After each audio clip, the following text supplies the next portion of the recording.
ومن سيئات أعمالنا من يهده الله فلا مضل له ومن يضلله فلا هادي له ونشهد أن لا إله إلا الله وحده لا شريك له ونشهد أن سيدنا وسندنا ونبينا وحبيبنا وحبيب ربنا وطبيبنا ومولانا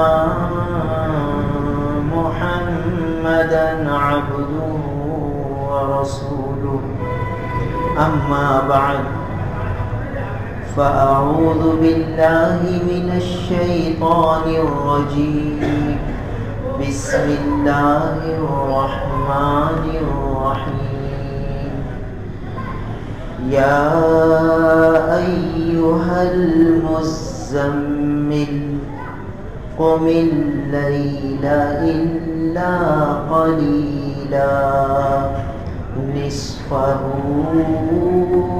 أو انقص منه قليلا أو زد عليه ورتل القرآن ترتيلا إنا سنلقي عليك قولا ثقيلا إن ناشئة الليل هي أشد وطئا وأقوم قيلا إن لك في النهار سبحا طويلا واذكر اسم ربك وتبتل إليه تبتيلا رب المشرق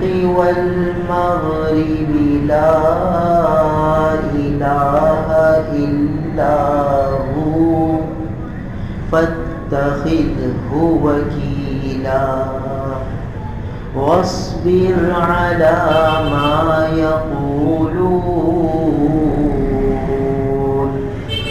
واهجرهم هجرا جميلا صدق الله مولانا العظیم۔ میرے محترم بزرگ اور عزیز بھائی، یہ سفر المظفر کا مہینہ چل رہا ہے اور آج اس کی 17ویں تاریخ ختم ہوئی، 18ویں شب شروع ہوئی۔ سفر المظفر کا مہینہ شروع ہوا اور دیکھتے ہی دیکھتے ختم ہونے کو۔ ہماری زندگی کے لیل و نہار بہت تیزی سے گزر رہے ہیں۔ ہر ہفتے ہم قبر سے قریب ہو رہے ہیں، ہر دن ہم قبر سے قریب ہو رہے ہیں، ہر لمحہ ہم قبر سے قریب ہو رہے ہیں۔ تو اس قبر کا کتنا دھیان ہے، کتنا استحضار ہے، اس کو سوچنا ہے۔ آج ہماری محفلوں میں، ہماری مجلسوں میں دنیا کے تذکرے، دنیا کی باتیں، دنیا کے موضوعات، ان پر خوب باتیں ہوتی ہیں، اور ہماری انفرادی مجالس میں قبر کے، حشر کے، میدان محشر کے، قیامت کے، مرنے کے بعد کی زندگی کے جو مراحل آنے والے ہیں، اس کے کتنے تذکرے ہوتے ہیں۔ یہ ہمیں جائزہ لینا ہے، کیونکہ ہمیں جہاں جانا ہے اس کی تیاری یہاں کرنی ہے اور اس کا استحضار کرنا ہے، اس کو ہر وقت پیش نگاہ رکھنا ہے، اور وہ چیز پیش نگاہ جب ہوگی جب اس کے تذکرے ہوں گے۔ صحابہ کرام رضوان اللہ تعالی علیہم اجمعین کی زندگی کو دیکھتے ہیں تو ہر وقت ان کے پیش نگاہ آخرت کی زندگی تھی، آخرت کے مراحل تھے، آخرت کی منازل تھی۔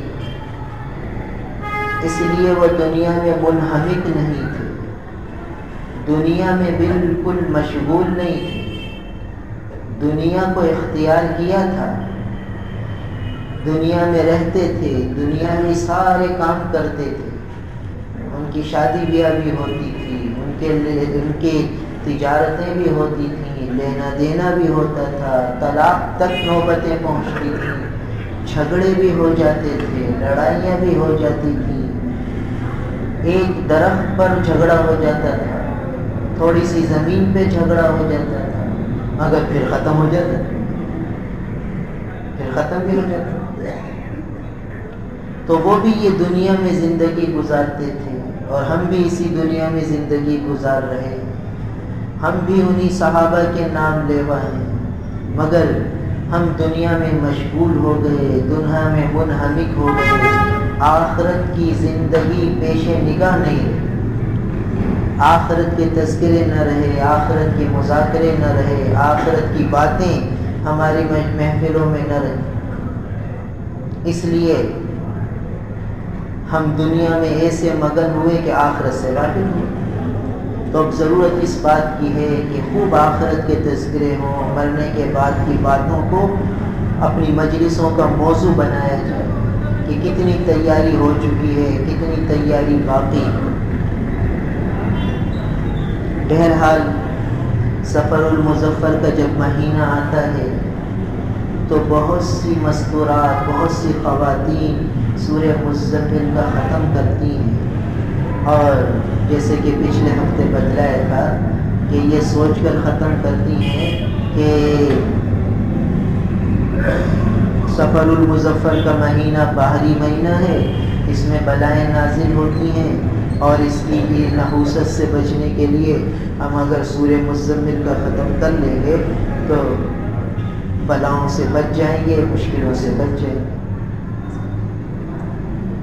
اب دیکھنا یہ ہے کہ سورہ مزمل میں اللہ تعالیٰ اپنے بندوں کو کیا احکامات دے رہے ہیں۔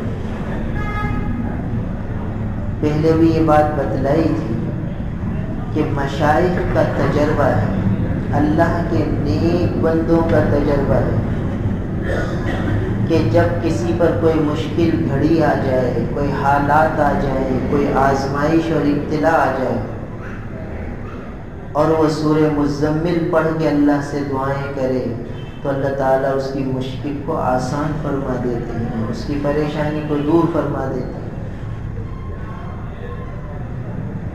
تو پہلے مشائخ گویا مشکلات اور پریشانیوں کے حل کے لیے ایک تدبیر یہ بتلا دیتے ہیں کہ سورہ مزمل کا ختم کر لو، مختلف تعداد بتا دیتے تھے، اتنی پڑھ لو، اتنی پڑھ لو، اتنی پڑھ لو۔ باقی احادیث مبارکہ میں سورہ مزمل کے بارے میں ایسی کوئی بات نہیں ہے۔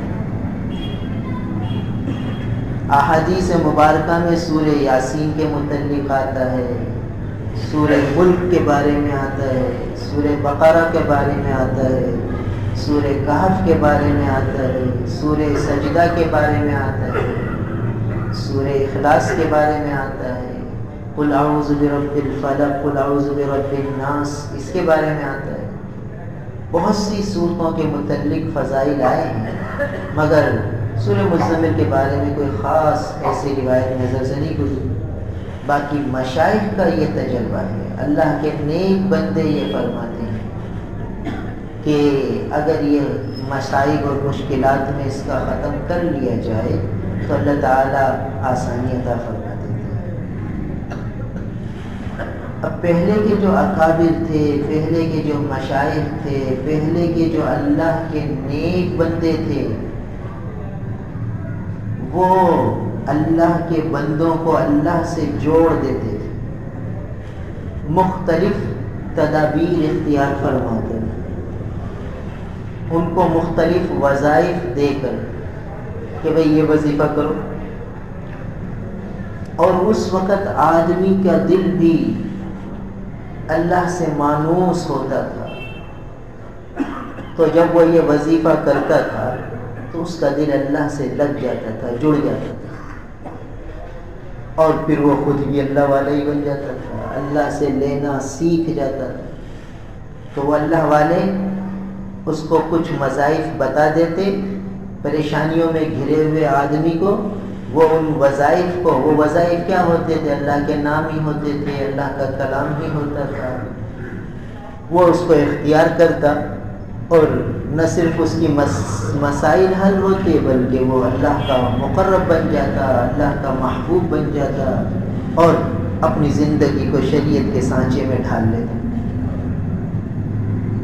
اب ایسا کیوں ہوتا تھا؟ وظائف تو ہم بھی کر رہے ہیں، وظائف تو ہم بھی ہو سکتا ہے پہلے سے زیادہ ہی کر رہے ہیں، مگر نہ مسائل حل ہو رہے ہیں، نہ اللہ کا قرب مل رہا ہے، معاملہ پیچیدہ سے پیچیدہ ہوتا جا رہا ہے۔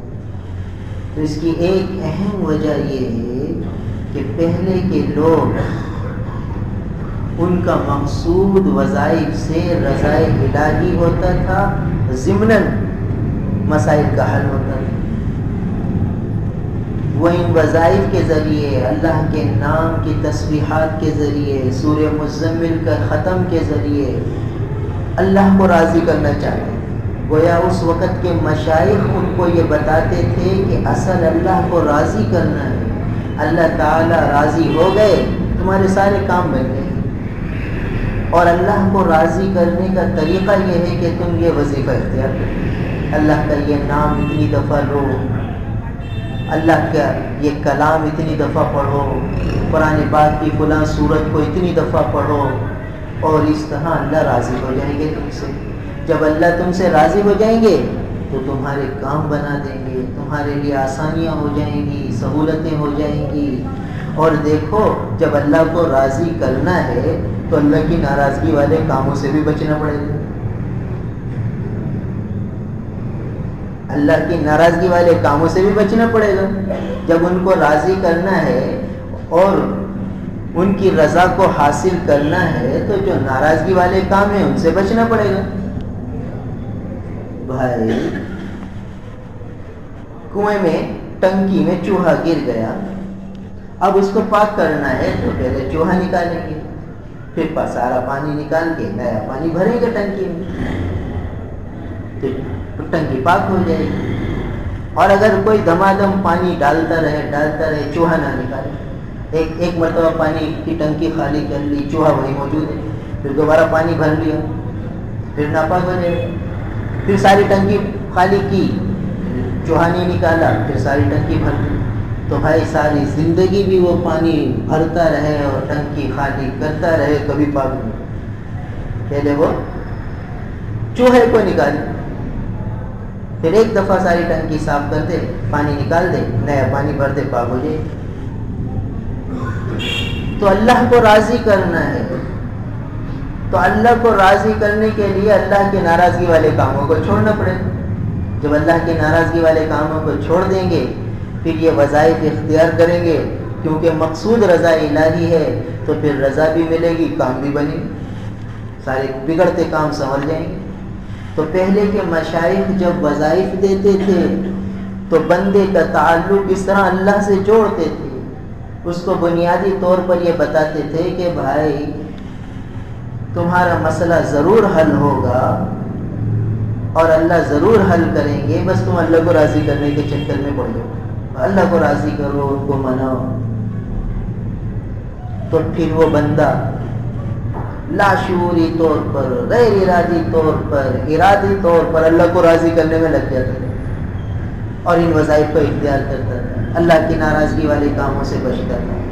تو جب یہ وظائف اختیار کرتا اور ناراضگی والے کاموں کو چھوڑتا تو بس اللہ کی رضا مل جاتی، اللہ کی رضا مل جاتی، بگڑے کام بھی سنور جاتے اور وہ اللہ کا مقرب بھی بن جاتے۔ تو یہ راز تھا مشائخ کو کہ وظائف دینے میں، کس طرح وہ وظائف دے دیتے تھے اور اللہ کے بندوں کو اللہ سے جوڑ دیتے تھے۔ اب ہمارا زمانہ آ گیا، ہمارے زمانے میں اللہ کی رضا دوسرے درجے پر ہو گئی، ضمناً ہو گئی، اور مصائب اور پریشانیوں کا حل یہ مقدم ہو گیا وظائف کے اختیار کرنے سے۔ یار میں کوئی وظائف بتا دو، بھئی یہ وظیفہ کر لو تاکہ میری پریشانی دور ہو جائے، تاکہ میری مشکل دور ہو جائے، میرے ساتھ یہ حالات ہیں، یہ پریشانیاں ہیں، یہ الجھنیں ہیں، کوئی وظیفہ دے دو، اور وظیفہ بتانے والے، کتابیں چھاپنے والے وہ کہتے کہ ٹھیک ہے یہ وظیفہ اختیار کرو، یہ وظیفہ اختیار کرو تو یہ کام ہو جائے گا، یہ عمل کرو تو یہ حل ہو جائے گا، یوں کرو گے تو یوں ہو جائے گا، اور وہ اللہ کی رضا کا حصول وہ پس منظر میں چلا گیا، وہ بالکل پیچھے چلا گیا، اور ثانوی چیز مقدم ہو گئی اور حقیقی چیز مؤخر ہو گئی، تو مقصود تو حاصل ہو گئی۔ بھائی جب ہم مقصود کو پیچھے کر دیں گے، ثانوی چیز کو مقدم کر دیں گے، تو مقصود حاصل کیسے ہوگا؟ یعنی مقصود تو بھائی مونگ پھلی خریدنے سے مونگ پھلی کے دانے ہوتے ہیں، اب کوئی دانوں کو تو پھینک دے اور چھلکے لے لے، تو کس کام کے بھائی چھلکے؟ کیا کرے گا چھلکوں کا؟ مقصود تو وہ دانے ہیں، تو اب جب مونگ پھلی خریدے گا، پیسے دے گا، اس کو وہ دانے ملیں گے، اب دانوں کو حاصل کرنے کے لیے وہ چھیلے گا مونگ پھلی کو، مشقت اٹھائے گا، مقصود ملے گا۔ تو مونگ پھلی کی خریداری دانوں کے لیے ہوتی ہے، چھلکوں کے لیے نہیں ہوتی، مگر وہ پھر ساتھ میں مقصود حاصل کرتا ہے، چھلکے بھی ملتے ہیں، پھر چھلکوں کو بعض اوقات کسی کام میں بھی لیا جاتا ہے۔ تو مقصود تو رضا الہی ہے، اس کو تو ہم نے چھوڑ دیا، اور یہ جو مصائب، آلام، پریشانیاں جو دنیا میں آتی ہیں، بھائی مومن کے لیے وہ خیر ہے۔ یہ مصائب، یہ پریشانیاں، یہ مشکلات، یہ الجھنیں، یہ مومن کے لیے خیر ہیں، اس لیے کہ یا تو اس کے گناہوں کی معافی ہوتی ہے اور پاک صاف ہو جاتے ہیں، یا اس کے رفع درجات کا سبب ہوتی ہے۔ یہ پریشانیاں، یہ مشکلیں، یہ آسان مسائل، یہ سب اس کی ترقی کے لیے ہیں، یا تو گناہوں سے تزکیہ ہوتا ہے، صفائی ہوتی ہے، یا پھر رفع درجات ہوتے ہیں۔ ایک روایت میں آتا ہے کہ اللہ تعالیٰ بعض بندے کے لیے جنت میں بہت اونچا مقام لکھ دیتے، تقدیر میں لکھا ہوا ہے کہ یہ آدمی اس مقام کو حاصل کرے گا جنت میں۔ اب وہ کیا کرتا ہے کہ ظاہری طور پر اس کے پاس ایسے اعمال نہیں ہوتے کہ جس کی وجہ سے وہ اس مقام کو حاصل کرے، تو اللہ تعالیٰ اس کو کچھ پریشانیوں میں، کچھ الجھنوں میں، کچھ تکلیفوں میں ڈالتے ہیں، جس پر وہ صبر کرتا ہے، اللہ کی طرف متوجہ ہوتا ہے، پھر اس کا اسکیل بڑھتا ہے، اس کا گریڈ بڑھتا ہے، اور وہ اس مقام کے قابل ہو جاتا ہے جو اس کے لیے جنت میں لکھا ہوتا ہے۔ دیکھیے یہ پریشانی، یہ تکلیف، یہ مصیبت، یہ آزمائش اس کے لیے رفع درجہ کا سبب بنی، اور بعض اوقات اس کے گناہوں کا کفارہ ہو جاتا ہے۔ یہ مسائل، یہ آسام، یہ مشکلات، یہ بیماریاں، یہ تکلیفیں اس کے گناہوں کی تلافی ہو جاتی ہیں۔ بعض بزرگوں سے منقول ہے کہ اللہ تعالیٰ بعض بندوں سے جب پیار فرماتے ہیں تو اور اس کی بیماریاں، اس کی گناہ زیادہ ہوتے ہیں، تو اس کو کچھ تکلیفوں میں مبتلا کر دیتے ہیں تاکہ یہ مرنے سے پہلے پاک صاف ہو جائے، اور پھر موت کا وقت آتا ہے اور ان پریشانیوں، بیماریوں، تکلیفوں کی وجہ سے اس کے گناہ دھل چکے ہوتے ہیں، تو قبر میں جاتے کے ساتھ ہی راحت شروع ہو جاتی ہے، کیونکہ اللہ اس سے محبت فرماتی ہے، اللہ اسے اپنا بنانا چاہتی ہے، اور موت آ گئی، گناہ دھلے نہیں، کچھ باقی مسائل، پریشانیاں آئیں، مگر کچھ گناہ پھر بھی رہ گئے، اب اسے کچھ عذاب قبر دیا جاتا ہے، عذاب قبر کے بعد وہ سارے گناہ دھل جاتے ہیں، جیسے ہی حشر شروع ہوتا ہے بس اس کے مزے شروع ہو جاتے ہیں، قیامت اور پھر اس کے بعد کی منزلیں اس کے لیے آسان ہو جاتی ہیں۔ تو دیکھیے یہ تکلیفیں، یہ الجھنیں، یہ پریشانیاں یہ مومن کے لیے خیر ہیں، لہٰذا بعض روایت میں آتا ہے کہ جب بندہ دیکھے گا کہ مجھے اللہ تعالیٰ اس کو انعامات دے گے کہ یہ کس انعام، یہ انعام مجھے کس وجہ سے ملا، تو اسے بتلایا جائے گا کہ تو نے فلاں دعا مانگی تھی نا اور وہ قبول نہیں ہوئی، تو خوب مانگتا رہا وہ قبول نہیں ہوئی، مگر ہم نے اسے محفوظ کر رکھا تھا، اس دعا کے عوض آج یہ تجھے مقام دے رہے ہیں، یہ نعمت، یہ دولت تجھے دے رہے ہیں۔ کہے گا اچھا اور فلاں مقام مجھے کیوں ملا؟ تو میں وہ فلاں وقت تو وہ دعا مانگ رہا تھا کہ وہ چیز تجھے مل جائے، وہ چیز تجھے مل جائے، اور پھر نہیں ملی تجھے، تو نے خوب مانگا پھر بھی نہیں ملی، مگر وہ تجھے تیرا مانگنا ہمیں پسند آیا، وہ ہم نے وہ محفوظ کر لیا، تیری وہ طلب، تیری وہ تڑپ، تیرا وہ جذبہ ہمارے پاس محفوظ تھا، اس کے بعد ہم نے جنت کی یہ نعمت تجھے دی۔ تو اس پر وہ بندہ کہے گا کہ کاش دنیا میں میری کوئی دعا قبول ہی نہ ہوتی، تاکہ ساری دعاؤں کا آج میں یہاں اجر دے دوں۔ تو مومن کے لیے مسائل، پریشانیاں، آلام، مشکلیں، مشکلات، یہ سب تو اس کے لیے خیر ہے۔ تو پہلے کے جو مشائخ اور اولیاء اللہ ہوتے تھے وہ بندے کا تعلق اللہ سے جوڑ دیتے تھے، وہ اس کو بتاتے تھے کہ بھئی اصل مسائل کا حل اللہ کی رضا میں ہے، تم اللہ کو راضی کر لو تو تمہارے سارے کام بن جائیں گے۔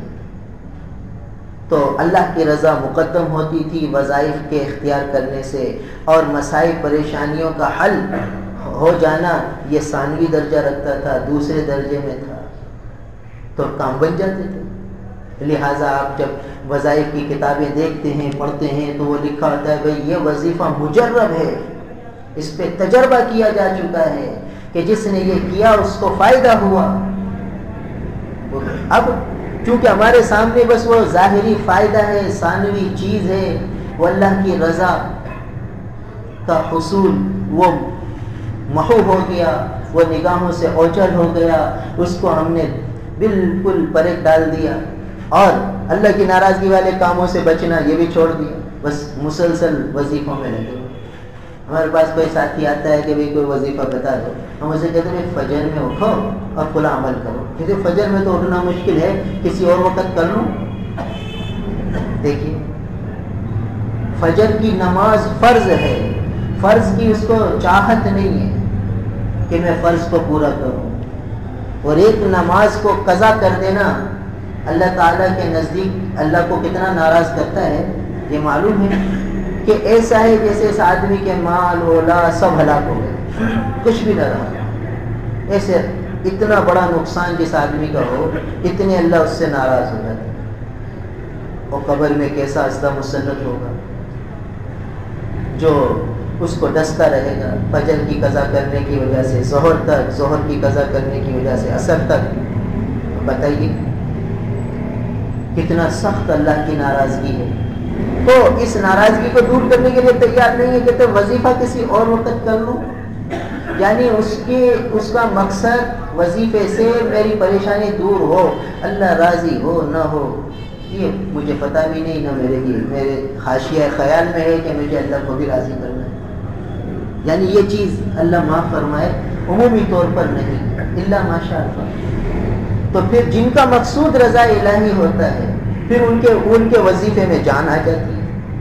وظیفے میں جان جو آتی ہے، یہ جو وظائف ہیں یہ سب تو وہاں تک پہنچنے کا ایک ذریعہ ہے بھائی۔ ریل کی پٹڑی ہے، لاہور کی طرف جا رہی ہے، تو اگر انجن کو لاہور کے رخ میں چلائیں گے تو لاہور کی طرف جائے گا، انجن کو کراچی کے رخ کی طرف چلائیں گے تو کراچی کی طرف جائے گا۔ انجن تو انجن ہے، اسے جس رخ پہ چلاؤ۔ تو یہ وظائف ہیں، ان کو اگر اللہ کی رضا کے لیے چلائیں گے تو مقصود حاصل ہو جائے گا، اور اگر اللہ کی رضا کے حصول کے لیے نہیں ہوگا، بس دنیاوی اغراض کے لیے ہوگا، تو پھر آدمی مقصود تک پہنچ بھی جائے نہ بھی پہنچے، دونوں حال ہوتے ہیں۔ بعض کہتے ہیں ہم نے فلاں وظیفہ کیا بڑا فائدہ ہوا، بھائی نہ نماز نہ روزہ نہ کوئی اور چیز ہے، کہتے ہیں فلاں کام کیا الحمدللہ بڑا فائدہ ہو گیا، تو بعض اوقات ہو بھی جاتے ہیں، بس وہ تو اللہ کی طرف سے ہے۔ اور دیکھو بھائی، کام کا بن جانا کوئی رضا کی دلیل نہیں ہے، کام کا بن جانا اللہ کی رضا کی دلیل نہیں ہے۔ یہ تو آپ دیکھ رہے ہیں کہ کافروں کو اللہ کتنا دے رہے ہیں، ساری دنیا میں غلبہ ہے کفار کا، کیسی کیسی ترقیاں ہیں، کیسی کیسی وہ جو ہے اونچی اڑان پر پہنچے ہوئے ہیں، ساری دنیا پہ چھائے ہوئے ہیں، تو کوئی اللہ کے حکم کے بغیر تھوڑی چھا سکتے ہیں۔ اللہ تعالیٰ نے تو کافروں کو بھی دے رکھا ہے اتنا سارا، تو یہ کوئی رضا کی دلیل تھوڑی۔ تو اگر اللہ کی احکامات کو پامال کر کے کوئی وظیفہ کر کے کامیابی مل بھی گئی تو تو وہ اور پکڑ کا ذریعہ ہوگی اور آخرت میں وبال جان ہوگی۔ تو بہرحال بات یہاں سے چلی کہ بعض مشائخ مسائل کے حل کے لیے مختلف تعداد میں سورہ مزمل کے ختم کرنے کو فرماتے ہیں۔ تو اس بات کو لے کر مستورات نے یہ سوچا کہ سفر کے مہینے میں بھی مسائل ہوتے ہیں، لہٰذا یہ سورہ مزمل کا ختم کر لوں۔ تو پچھلے ہفتے عرض کیا تھا کہ اس غلط عقیدے کے ساتھ، اس غلط سوچ کے ساتھ تو کرنا جائز ہی نہیں ہے۔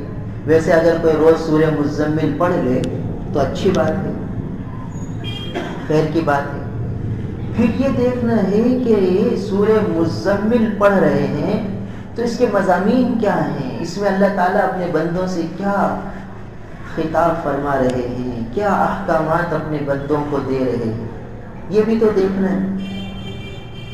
کہ اگر کوئی سورت پڑھنے کو بتلائی تو پہلے زمانے میں یہ بھی تھا کہ مشائخ کسی سمجھدار آدمی کو وظیفہ دیتے تھے تو وہ کچھ قرآن کے معنی کو بھی سمجھتا تھا، تو وہ کچھ معنی پڑھتا تو اس میں احکامات نظر آتے، پھر وہ ان احکامات کو پورا کرتا، اس کے مسائل حل ہونے لگ جاتے۔ تو یہ بھی ایک جو ہے راز تھا۔ تو سورہ مزمل مسائل میں پڑھنے کو بتلانے کی ایک وجہ یہ بھی ہے کہ بھائی اس کے احکامات پر عمل کرو، جو اس میں احکامات دیے گئے، 10 حکم دیے گئے سورہ مزمل، 10 حکم، اور یہ ابتدائی زمانے کی صورت ہے، ابتدائی زمانے یعنی فترت وحی۔ سب سے پہلے اللہ کے محبوب نبی کریم صلی اللہ علیہ وسلم کو غار حرا میں اقرأ بسم ربک الذی خلق، یہ 5 آیتیں سورہ علق کی نازل ہوئی۔ تو سب سے پہلے یہ وحی آئی، حضرت جبرائیل امین تشریف لائے، یہ وحی آئی۔ اس کے بعد تقریباً 3 سال کا زمانہ، 2.5-3 سال کا زمانہ فترت وحی کا زمانہ کہلاتا ہے، کہ اس زمانے میں پھر وحی نہیں آئی، بس وہ اقرا والی وحی آئی تھی، اس کے بعد پھر وحی نہیں آئی۔ پھر جب اس کے بعد وحی آئی تو سورہ مدثر اور سورہ مزمل کے ساتھ آئی۔ فترت وحی کے بعد جب دوبارہ جو ہے آغاز ہوا وحی کا، تو بعض کہتے ہیں سورہ مدثر اور بعض کہتے ہیں سورہ مزمل۔ یہ ابتدائی گویا فترت وحی کے بعد ابتدائی آیتیں ہیں جو نازل ہوئی۔ اب وہ قصہ کیا ہوا، وہ بھی بڑا عجیب قصہ ہے کہ اللہ کے محبوب فرماتے ہیں کہ میں ایک دفعہ جا رہا تھا، میں نے راستے میں دیکھا کہ وہی فرشتہ مجھے نظر آیا، آسمان اور زمین کے بیچ میں معلق ایک کرسی پہ بیٹھا ہوا، اور وہی فرشتہ جو مجھے غار حرا میں نظر آیا۔ تو اسے دیکھ کر اللہ کے رسول فرمانے لگے کہ مجھے خوف آیا اور دل گھبرانے لگا، اور اللہ کے محبوب جلدی سے گھر تشریف لائے اور فرمایا زملونی زملونی دثرونی دثرونی، یعنی مجھے چادر اوڑھاؤ چادر اوڑھاؤ۔ تو ام المومنین سیدہ خدیجہ الکبریٰ رضی اللہ تعالی عنہا نے حضور کو چادر اوڑھا دی۔ جب سردی لگتی ہے تو آدمی چادر اوڑھتا ہے۔ اس وقت پھر حکم آیا یا ایھا المزمل، اے چادر میں لپٹنے والے، یا ایھا المدثر، اے چادر اوڑھنے والے، دونوں کا ترجمہ ایک جیسا ہی ہے۔ تو ایک صورت میں دن کے احکامات ملے، ایک صورت میں رات کے احکامات ملے، ابتدائی آیتوں۔ سورہ مدثر میں فرمایا قم فانذر وربک فکبر وثیابک فطہر، یہ دن کے اعمال ملے کہ کھڑے ہو جائیے اور اللہ کے بندوں کو ڈرائیے، اپنے کپڑوں کو پاک صاف کیجیے، گناہوں سے بچیے، گناہوں کی گندگی کو اپنے سے دور کیجیے۔ دیکھیے، اور یہاں آیا یا ایھا المزمل قم اللیل الا قلیلا، اے چادر اوڑھنے والے، راتوں کو کھڑے ہو جائیے، قم اللیل، رات کو کھڑے ہو جائیے۔ تو یہ پہلا حکم اس سورہ مبارکہ کا۔ کیا حکم؟ تہجد کا اہتمام، تو 10 حکم ہیں اس سورۃ میں، جس میں پہلا حکم یا ایھا المزمل قم اللیل، رات کو کھڑے ہو جائے، تہجد کا اہتمام۔ دوسرا حکم ورتل القرآن ترتیلا، قرآن کی تلاوت کا حکم۔ تیسرا حکم واذکر اسم ربک، اپنے رب کا ذکر کیجیے، ذکر اللہ کا اہتمام۔ نمبر 4 وتبتل الیہ تبتیلا، گوشہ نشینی اختیار کرو، سب سے تعلق توڑ کر اس اللہ سے تعلق جوڑو۔ چوتھا حکم تبتل اختیار کرو۔ پھر 5واں حکم فاتخذہ وکیلا، اللہ کی ذات پہ بھروسہ کرو، توکل کرو۔ پھر 6واں حکم واصبر علی ما یقولون، صبر کرو لوگوں کی باتوں پر۔ پھر 7واں حکم وَاہْجُرْهُمْ هَجْرًا جَمِيلًا، ان کو اگر ان سے قطع تعلق کرو تو جمیل طریقے سے قطع تعلق کرو، ہجران جمیل کرو۔ یہ 7 حکم۔ پھر آگے جا کے فرمایا 8واں حکم وَأَقِيمُوا الصَّلَاةَ، نماز کو قائم کرو، وَآتُوا الزَّكَاةَ، زکوٰۃ ادا کرو۔ اور پھر آخر میں فرمایا وَاسْتَغْفِرُوا اللَّهَ، استغفار کرو، اللہ سے معافی طلب کرو۔ دیکھیے 10 حکم اس صورت میں آئے۔ اب ہم کتنے، اب یہ ابتدا میں آئی گئی صورت، یہ سورہ مبارکہ ابتدا میں نازل ہوئی۔ گویا مکی دور کے 10 سال اور پھر مدنی دور کے 10 سال، 23 سال نبوت کے ہیں، تو 3 سال فترت وحی کو ہٹا دو تو 20 سال وحی نازل ہوئی۔ تو گویا کہ یہ 20 سال تک ان آیتوں پر عمل چلتا رہا صحابہ کا، ابتدا سے چلا ہے عمل، آخر تک ان آیتوں پر صحابہ عمل کرتے رہے۔ ان 10 احکامات پر عمل کرنے سے صحابہ کہاں تک پہنچ گئے، دیکھیں کتنا اللہ کے مقرب بنے، کتنے اللہ کے محبوب بنے، کہ اللہ نے فرمایا کہ آمنوا بمثل ما آمن الناس، جیسے صحابہ ایمان لائے ایسا ایمان لاؤ۔ کیوں؟ صحابہ نے ان احکامات پر عمل کیا، ان احکامات پر عمل کیا تو اللہ کے مقرب بن گئے۔ اللہ کے مقرب بنے تو ساری دنیا پہ اللہ نے ان کو غلبہ دے دیا۔ اللہ ان سے ایسے راضی ہوئے کہ ساری دنیا پہ غلبہ دے دیا اللہ نے۔ پھر ان کے مسائل بھی حل ہوئے، ان کی مشکلات بھی حل ہوئی، ان کی پریشانیاں حل ہوئی، ان کے رکے ہوئے کام بن گئے، کیونکہ ان کو اصل چیز مل گئی اللہ کی رضا، وہ ان کو راضی کرنا ہے۔ بھائی ان کو راضی کر گئے، دنیا بھی بنے گی آخرت بھی بنے گی۔ ان کو ناراض کر دیا تو پھر نہ دنیا بنے گی نہ آخرت۔ جو تو میرا تو سب میرا، زمین میری فلک میرا، جو ایک تو نہیں میرا تو کوئی شے نہیں میری۔ یعنی جب اللہ کو اپنا بنا لیا تو سب ہمارا ہو، زمین بھی ہماری، فلک بھی ہمارا۔ پھر فلک سے ہمارے حق میں فیصلے نازل ہوں، زمین ہمارے حق میں چلے گی۔ آج کہتے ہیں بارش وقت پہ نہیں ہو رہی، آج کہتے ہیں فصلیں پہ کیڑے لگ گئے، فصل تباہ ہو گئی۔ نہ زمین ہمارے حق میں ہے، نہ آسمان ہمارے حق میں ہے۔ کیوں ہوگا؟ اس لیے کہ ان کو ناراض کر دیا ہم نے۔ جب ان کو ناراض کیا تو پھر کون ہمیں ٹھکانہ دے گا؟ عمومی طور پر ہم مسلمان ساری دنیا میں مغلوب، کفار کا ہم پر غلبہ۔ کیوں؟ اس لیے کہ ان کو مانتے ہوئے ان کی نہیں مان رہے، ان کی رضا کے جذبے ہی ختم ہو گئی کہ ہم انہیں راضی کرنے کے لیے دنیا میں آئے۔ ہماری تو تجارت بھی ان کو راضی کرنے کے لیے تھی، ہماری تو شادی بیاہ بھی ان کو راضی کرنے کے لیے تھا، ہمارا ہر عمل ان کی رضا کے لیے تھا، مگر ہم کیا کر رہے ہیں؟ ہماری شادی بیاہ بھی ان کو راضی کرنے کے لیے نہیں ہے، اپنی خواہشات کے مطابق ہے، ہماری تجارت بھی اپنی خواہشات کے مطابق ہے، ہمارا چلنا پھرنا ہر چیز اپنی خواہشات اور من کے مطابق ہے۔ من میں آیا نماز پڑھ لی، من میں آیا تلاوت کر لی، من میں آیا کسی کی خدمت کر دی، من میں آیا تو نہیں کی۔ جب 10 حکم ہیں، 10 حکم کتنا ضروری ہے ان پر عمل کرنا۔ گویا صحابہ کو 10 حکم یہ شروع میں دے دیے گئے کہ بھائی اس پر عمل کرو، اور پھر وہ یہ عمل کرتے رہے، کہاں پہنچے؟ اور ہمیں پتہ ہی نہیں کہ کیا حکم ہمیں مل رہے. سورہ مزمل کے ختم آج ہر طرف ہو رہے،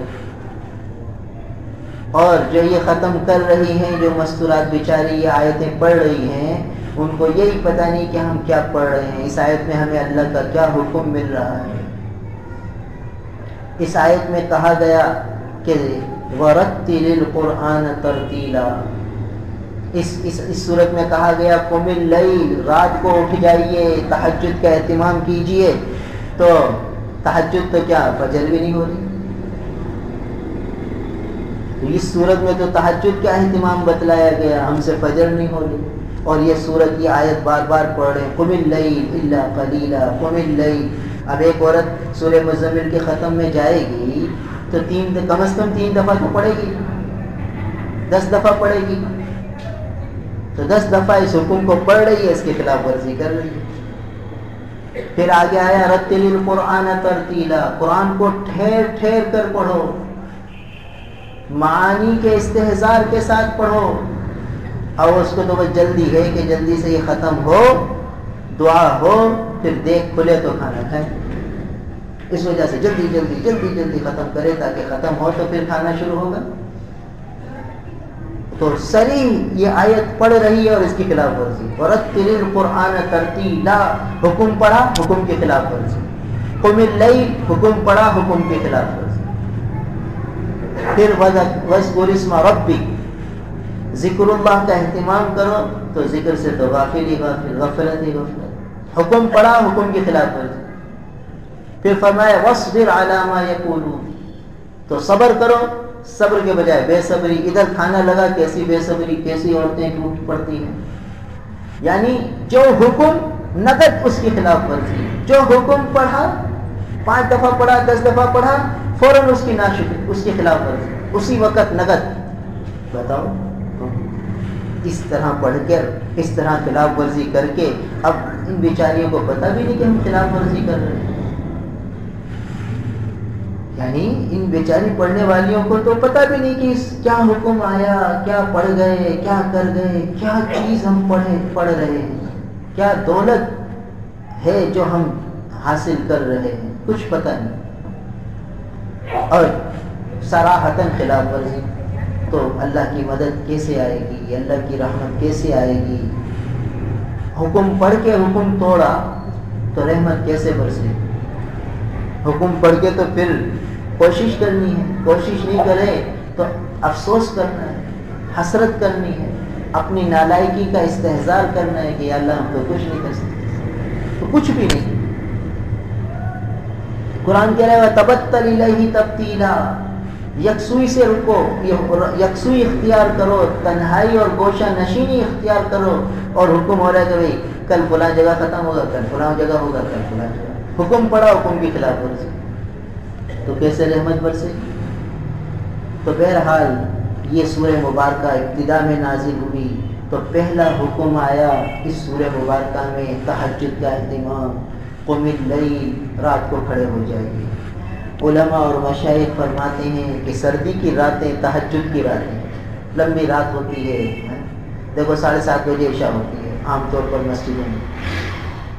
آدمی 10 بجے بھی سو جائے تو 5:30 کے قریب جو ہے تقریباً وہ صبح صادق ہوتی ہے. کتنی لمبی رات ہے. تو آدمی آسانی سے اٹھ بھی سکتا ہے. 4 بجے بھی اٹھ جائے تو 1.5 گھنٹہ ملتا ہے. اس حکم پر کیسا عمل ہوگا، پھر کیسی رحمتیں برسیں گی. پھر فجر پڑھے گا، پھر اشراق پڑھے گا. بھائی جن لوگوں کو اللہ نے سہولت دی ہے، آسانی دی ہے، وہ تو بھائی اس حکم کو پورا کریں، اس سردی کو کیش کریں. آج کل لوگ کہتے ہیں کہ بھائی ہم نے اس چیز کو کیش کر لیا، تو اس کو حاصل کرنا ہے. خصوصاً وہ لوگ جن پر زیادہ ذمہ داری نہیں ہے کاروبار کی اور دوسری چیزوں کی، وہ رات کو جلدی سو جائیں، کوشش کریں اور پھر تہجد کا اہتمام کر رہے ہیں. یہ تہجد میں اٹھنا ان کے لیے بڑی خیر ہوگی.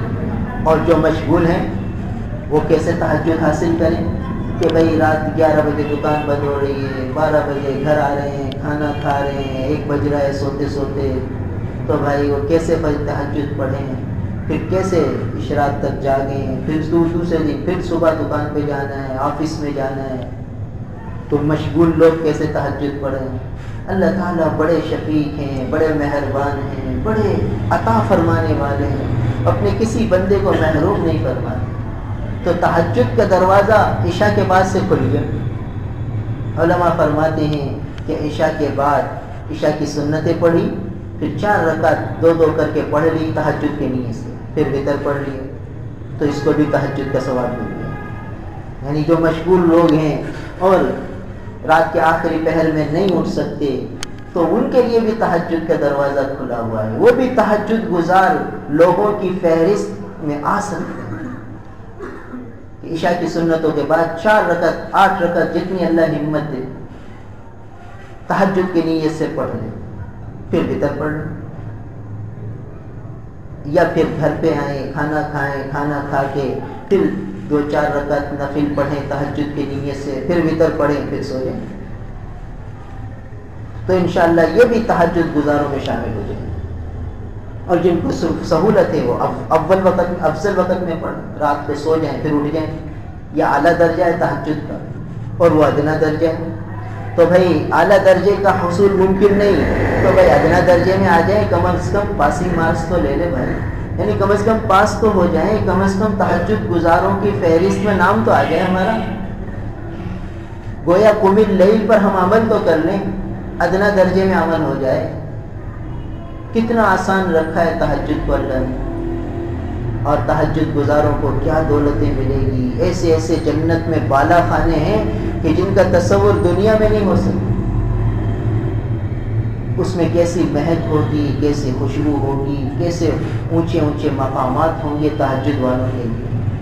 تو یہ عشاء کے بعد جو پڑھ لیں گے ان کو بھی ملیں گے، اور جو افضل وقت میں پڑھیں گے رات کے آخر پہر میں ان کو بھی ملیں گے۔ تو بھائی یہ پہلا حکم اس سورت کا ہے، تہجد کا اہتمام۔ تو بھائی جب ہم قرآن کو سنیں، قرآن کو پڑھیں، تو قرآن پر اگلا درجہ عمل کا ہے، تو پہلی فرصت میں اس پر عمل شروع کریں۔ اور یہ ہر سال الحمدللہ سفر کے مہینے میں سورہ مزمل کا خلاصہ ہوتا ہے، تو جو پچھلی دفعہ سن چکے ہیں وہ غور کریں، 360 دن گزر گئے تقریباً، 360 دنوں میں کتنی دفعہ تہجد پڑھی، کتنی دفعہ ناغہ کی، چھوڑ دی۔ غور کریں کتنا پروفٹ کمایا، کتنا لاس کیا، تو جائزہ بھی ہو سکتا ہے۔ دیکھو بھائی اگر روز صرف 2 رکعت تہجد پڑھی تو سال میں 360 دن، صرف 2 رکعت تہجد کا دیکھیے حساب، دیکھیے کیا مل رہی ہے دولت۔ صرف 2 رکعت روز پڑھی تو 360 دن میں 720 رکعتیں ہوں، اور 720 رکعتوں میں 1440 سجدے ہو گئے۔ بتائیے 1440 سجدے، اور 1440 سجدوں میں اگر صرف 3 دفعہ سبحان ربی الاعلیٰ پڑھا ہو تو دیکھ جائیے 4,500-5,000 دفعہ سبحان ربی الاعلیٰ ہو گیا۔ بتائیے کہاں تک، کتنا قرب لے لیا اس آدمی نے 1 سال میں۔ اور جو 10 سال تک پڑھے، اندازہ لگائیے کہاں تک پہنچے گی اس کی گاڑی، کتنا کھاتا اس کا چل رہا ہے۔ اور جو ابتدائی درجے میں آئے گا اللہ تعالیٰ اسے آخر مرنے سے پہلے آخر میں پڑھنے کی بھی توفیق دیں گے۔ پھر تہجد سے ایسا لگاؤ ہو جائے گا کہ تہجد کے بغیر دن پھیکا لگے گا۔ ہمارے ایسے اکابر مشائخ گزرے ہیں جن کو تہجد سے ایسی انسیت ہو گئی کہ سفر میں بھی تہجد چھوڑتے نہیں تھے، کیونکہ جب کسی چیز کا مزہ لگ جاتا ہے تو پھر وہ آدمی چھوڑتا نہیں ہے۔ بھائی جس کو یہ آج کل 2100 لوگ نوجوان بچے بیچارے کھاتے ہیں، کتنی نقصان کی چیز ہے، گلے کے کینسر ہوتے ہیں، نہ معلوم کیا کیا نقصانات اس سے ہوتے ہیں، مگر بیچارے نوجوان کھاتے ہیں، چھوٹتی نہیں ہے، چھوڑنا چاہتے ہیں چھوٹتی نہیں، کیونکہ مزہ لگ چکا ہے۔ تو مزہ ایسی چیز ہے، انسیت ایسی چیز ہے کہ اس چیز سے ان کو انسیت ہو گئی ہے، چھوٹتی نہیں ہے، چھوڑنا چاہتے ہیں تو بھی نہیں چھوٹتی۔ 10-10 15-15 پوڑیاں دن بھر میں بیچارے کھا لیتے ہیں۔ پیسے کا زیاں، صحت کا زیاں اور کراہت۔ یہ کھانا مکروہ ہے، جو چیز صحت کو نقصان دے۔ صحت کی حفاظت فرض ہے، اپنی صحت کی حفاظت کرنا فرض ہے، یہ اللہ کی نعمت ہے جو صحت اللہ نے دے رکھی ہے، اس کو اپنے ہاتھوں سے ضائع کرنا،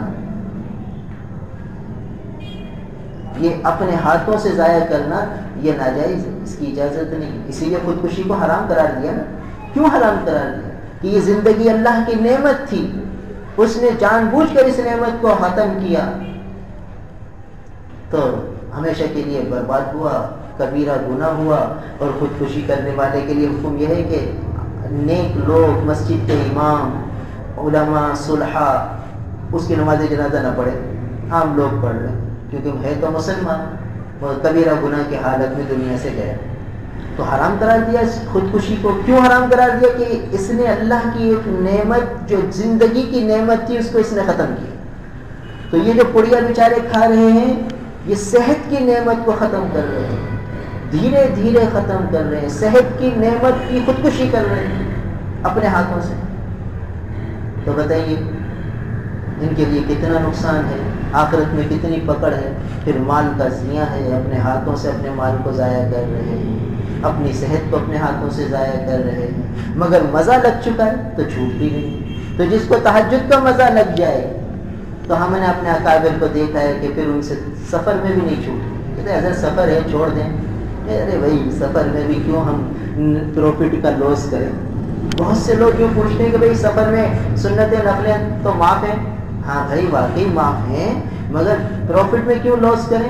آدمی کراچی جاتا ہے سامان کی خریداری کے لیے، وہی سامان حیدرآباد میں مل تو جاتا ہے، مگر کراچی کیوں جاتا ہے؟ تاکہ 2 پیسے بچ جائیں۔